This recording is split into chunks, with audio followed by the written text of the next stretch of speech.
So last time we did a video where we were talking about why God himself would want foreigners to go back to their countries, why God would want Zimbabweans to go back to their countries. So now today we want to talk about why Satan would want to prevent that, because Satan is always against God. So this whole move of South Africans kicking out foreigners from their country, it may be from God, or it may be from Satan. If it is from God, it is so that God punishes the land of South Africa without the foreigners within the country. Just like Sodom and Gomorrah, he had to take out Lot so that he would bring fire and brimstone upon the land. Or just as the Israelites in Egypt, he had to take them out to the promised land so that he would punish Pharaoh and his soldiers. So God may be hardening the hearts of the pharaohs of this land so that the people of God or the foreigners may go out of the country. I'm not saying there is no people of God in South Africa, but there is more wickedness in South Africa than holiness. So God might want to bring a curse upon this land. So let's talk about why Satan would want to prevent foreigners from leaving this land. You know, Satan is against freedom and God has brought freedom. So Satan knows he has you by the neck when you do not have freedom. So whatever that you depend on, Satan can use that against you. If you depend on your landlord, if you depend on your employer, if you depend on the South African government for you to survive, Satan can use that against you. But when you are in your own country, in your homeland, you will have more freedom than you have when you are in the foreign land. So Satan can use your landlord against you. Satan can use your employer against you. Satan can use the government of a foreign land against you. You know, when people have freedom, they tend to worship God more than the people who do not have freedom. Because the people who have freedom are landlords, are landowners, they have properties, they have everything. But the people who depend on other people do not have freedom. For an example, if you are renting in South Africa or if you are renting in a foreign land, you may not be able to bring a group of people to pray at your house because your landlord doesn't want noise. You have to introduce your pastor to your landlord that, oh, my landlord, my pastor is coming to pray for me here. The landlord may say, no, I don't want noise here. I don't want people here. You don't have authority over the home that you are staying in. So you can't declare protection over that home because it's not yours. If the landlord has built that house using money rituals, you don't have authority. That's why I don't advise even pastors to rent church buildings, because that rich man who has that building, who owns that building, might have put the head of whatever a human being under the ground of that church for him to succeed in business. Yet that's the place you are worshipping at. Let me tell you something. The spiritual realm has principles. I know you have authority to take away evil, but the spiritual realm has principles to work with. God cannot be worshipped in graveyards. Even God sometimes cannot be worshipped in certain mountains because he has allowed the devil to be in those mountains. You can't walk into a shrine of a Sangoma and say, we are going to praise Jesus. It's not going to work like that. Even though you have authority, that Sangoma will beat you because he has authority over that specific place. I heard there was a story of a man who challenged the spirits of Cape Town and said, I challenge the spirits of Cape Town. That man almost died because you don't have authority to challenge spirits that are doing whatever they're doing out there. You have authority to protect yourself and your family. So back to what I was saying, renting a church building or renting a house will reduce your authority. So Satan would want you to keep renting, would want you to keep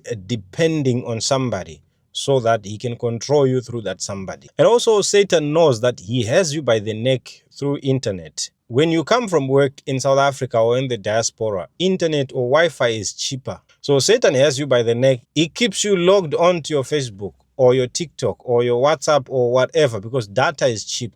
That's why people are always online. If you wake up at 1 a.m., you will see somebody online. If you wake up at 3 a.m., you will see somebody online on Facebook, watching reels, watching TikTok videos, watching YouTube videos. So this whole social media thing was brought as a distraction to mankind so that they won't focus on their God, they won't have time for their God. But now Satan knows that you are about to go back to your country where you are going to have time because you are not going to have data always, and you are going to ignore social media because data is expensive in your country. So Satan will bring these thoughts and tell you data is expensive. Why are you going there? You're not going to have your TikTok. You're not going to have your YouTube. You're not going to watch all those videos. How are you going to enjoy? How are you going to have entertainment? So you don't want to go because you are stuck in your comfort zone. Satan wants you in your comfort zone so that you can be distracted. Satan is not always attacking people in a way that people think. People think maybe Satan is out there sending demons to choke them. No, Satan can just get you in your comfort zone. Satan can give you a nice job so that you be comfortable and forget God. So that's why you hear now that people left South Africa. Now that people are going back, that's when you hear now opportunities are being opened. People are now trying to take asylums. People are now trying to take these work permits. It can now be even easier. It can be even easier now to take a work permit or an asylum seeker now that people are leaving. Because Satan knows that if these people leave this country, they are going to pray more in their countries, and I'm going to be in trouble in my kingdom. So he doesn't want them to go. He wants them to stay. So now when you are in your country, away from internet, away from all those things that distracts you, you are going to be innovative. You are going to start building. You are going to teach. You are going to read. You are going to study. You are going to learn, because you now have time to read. You now have time to go to church. You now have time to go to the mountain. You now have time for overnights. If you want to know what I'm telling you is true, just watch which countries are so prayerful. Most poor countries are so prayerful. They are not distracted by any jobs because there is no jobs at all. The unemployment rate is 99.9%. Those are the countries that are worshiping God. So some of the jobs we are getting, those jobs are not from God. They are distracting us from our actual call. Go to Malawi, go to Uganda, go to Zimbabwe, go to other countries and see how people are worshiping God. But go to Dubai, go to America, go to all these rich places, you see how people are worshiping God. People just take 30 minutes. The whole church service is 1 hour in Europe. But in Africa, in a poor country in Africa, they will spend their whole day in church. And God is pleased because people are in his presence for a long time. And Satan doesn't want you to go back to that poor land because he knows you are going back to worship God. So he's going to create opportunities. The other reason why Satan would not want you to go back to your country is because he wants to isolate you from your people, from your family. And he knows that when you are isolated, the love with your family is growing cold. That bond you had with your family is being destroyed. People make bad decisions when they are lonely, when they are isolated, because you have no one to encourage you. You find out that lonely people tend to be more sinful because they have no one to encourage. This is when you realize that somebody is unaliving themselves because of loneliness. They are alone. Nobody is there to tell them to not do that. So Satan wants you to be isolated because the love with your family will grow cold. And he knows also with isolation, you may end up marrying people who stays far or who are from that country that you are in. So that whenever you think of going back, you're not going to go back because you know your wife is from South Africa and your children are half South Africans, half Zimbabweans. So how are you going to tell them to go to Zimbabwe? So the longer you stay in the diaspora, Satan wants you to intermarry with the people of the foreign land that you are in. And also Satan knows that when you stay in the diaspora, when you stay in a comfort zone, the things you are going to chase are comfortable things, are things that suits your standard. You'll be chasing the latest phone, you'll be chasing nice shoes, you'll be chasing all those material things. But when you go back to your poor country, what do you chase? You chase friendship. You chase family. You don't want to spend, you want to build. So when you are in the diaspora, you'll be all about yourself. But when you're back home, you are thinking of your family. That's why your family is coming to you to ask for food, to ask for help, because you can help them. And the devil may even cause your family member back home to always ask you for money. So when they always ask you for money, you're not going to always give them, and they're going to always hate you for not helping them out. They think you are making money in the diaspora. And Satan is happy because they are now hating you because you are not helping. When you take those pictures at the malls, they think the mall now belongs to you. So they will ask you for money every time, and you're not going to give them, and they're going to hate you. Even when you go back, they now hate you. They don't want to see you. So the other reason why Satan doesn't want you to go back to your country is because Satan wants you to dilute your identity. He wants you to intermarry. He wants you to do all these other things with South Africans or with the people of that land you are living in. You can even have soul ties with the people that are in the country that you are living in. And when you have soul ties, even when you visit or when you go back to your country, you are still dreaming of the people you left here because you have soul ties. So your identity is diluted. Many Nigerians have children with South African ladies. Many Zimbabweans have children with South African ladies. That's diluting the identity. And Satan wants that because you are not going to be united. You're not going to have a culture. That's when you see there are children who are now creating a group that is called Southgerians because they are children of Nigerians and South Africans. So they are Southgerians. I don't know what children of Zimbabweans and South Africans are going to be called. Maybe South Zimbabweans. I don't know. So yeah, Satan wants you to keep paying rent. He doesn't want you to take any territory. When God created Adam and Eve, he gave them a land. Satan doesn't want you to take a land. He wants you to rent because he knows by you occupying a land, you are fulfilling God's purpose for you to tend the garden and to be fruitful and to multiply. Look at what Satan is doing. He has allowed us to live in comfort zones here to an extent that we are no longer fruitful, we are no longer multiplying. Women these days are no longer willing to have more than 2 children. Some have 1 and they are okay with that. If you see a woman now with more than 1 child, just know some of those children maybe are even by mistake. They got pregnant by mistake. It wasn't planned. They wanted only 1 child. Why did they want only 1 child? Because they are in their comfort zone. They are going to work. And when they stop going to work, who's going to feed them?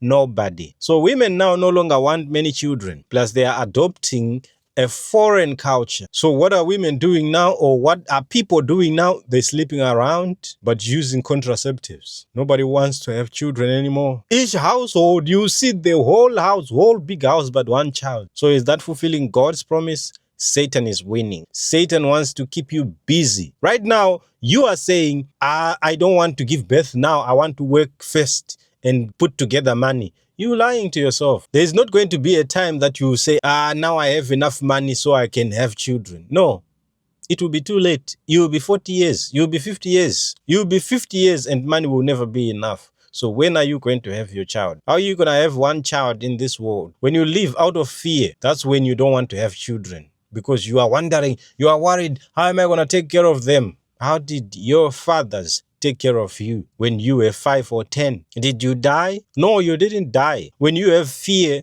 you believe you are the one who protects and take care of your children. But when you have faith, you believe God will provide according to the responsibilities you have. Ask me. I was born alone by my mother and my father. I'm a lonely person and a boring person because I'm lonely. Whenever people are being gathered with their families to have parties and gather as families, I'm not there. I don't have a family to gather with. So why would you want to have 1 child? You need to have more than 1 child so that your child would not be lonely in this world. You know, raising a child is more like gambling. You say, okay, I'm raising this 1 child and the child becomes a prostitute or the child becomes a thief. You'll be a disappointed parent in the rest of your life.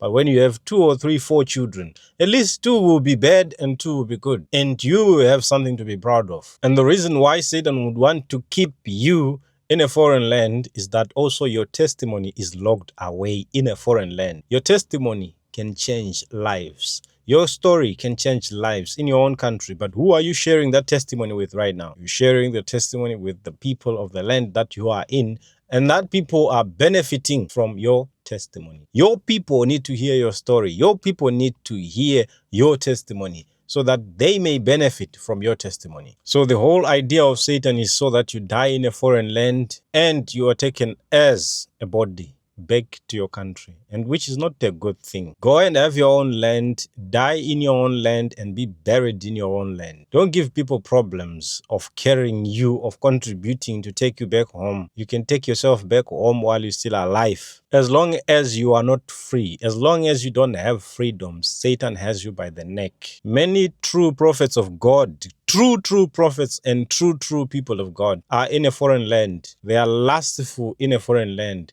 Satan has created an environment where the people of God will be lustful. That is why you see when you crossed the border, you left the church by the border. You never came in here with the church. You just came with a mindset that you are a believer. I have relatives here. I have friends here who can tell you that in Zimbabwe I was attending to this church. In Zimbabwe I was attending to this church. But what happened?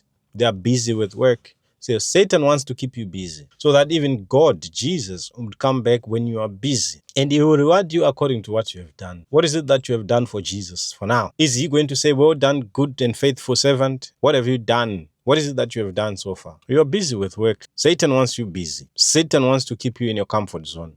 And when you are in your comfort zone, you will never pray. God allowed problems. If you look at many people who are worshiping, many people who are believers right now, they became believers because they were helped, they were prayed for, and they were delivered. So problems will make you pray. And the more problems you have, the more prayerful you will become. But now Satan has realized that there is a strategy. He's making people in the world more comfortable. And they are the ones who are living the best life. He's not now attacking those people out there, but he's attacking those who are in church. That's when you see the day you are going to fast, that's the day you are going to sleep with something or some creature in your dreams. The day you are going to fast, that's the day you are going to lose something or you're going to be robbed. That's because Satan has realized that he needs to put you in trouble so that you admire the life of those who are not in trouble. Satan has changed the idea of attacking people. That Satan is innovative. He can plan and think. He realizes, okay, people are disturbing me with their prayers. What do I need for these people to stop? Let's get them busy. By what? By giving them jobs. Let's create internet. Let's create TVs. Let's create this. Let's create that. And you are bound, not free. Whenever you are on your TV, Satan is dancing. They are having a party, hosting a party in hell. So a foreigner simply means a stranger. And Satan wants you to remain a stranger. As a stranger, you are not going to be helped by many. As a stranger, you are limited. Your abilities are limited. What you can do is limited because you are a stranger and nobody knows you because nobody trusts you. Everybody knows that if I trust you with this much, you may run away and go back to your country. So that's why you are given little tenders. That's why you are given little jobs. And they know, okay, we cannot trust you with so much money. Have you ever seen a foreigner being employed to drive the money transit vehicle? They don't trust foreigners to do that. Have you ever seen a foreigner being entrusted to work in banks? You rarely see foreigners being entrusted to work in banks and handle money because they know they don't trust you. You are a stranger. You are a foreigner. You may disappear with their money and never found. So Satan wants you to remain a stranger. Satan wants you to remain a foreigner because as a foreigner, you are not independent. You are depending on somebody. Ladies and gentlemen, it is again Peter Mutarani signing out.